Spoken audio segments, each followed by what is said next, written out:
de ahí desapariciones extrañas, presencias siniestras y un fin de conjuros para intentar acabar con el diablo, que según cuenta la leyenda, poseyó el cuerpo de una de ellas.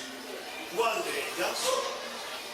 Eso deberéis averiguar, pero antes deberéis encontrar los 3 números que abren el candado del sagrario, donde estará la clave que os ayude a escapar.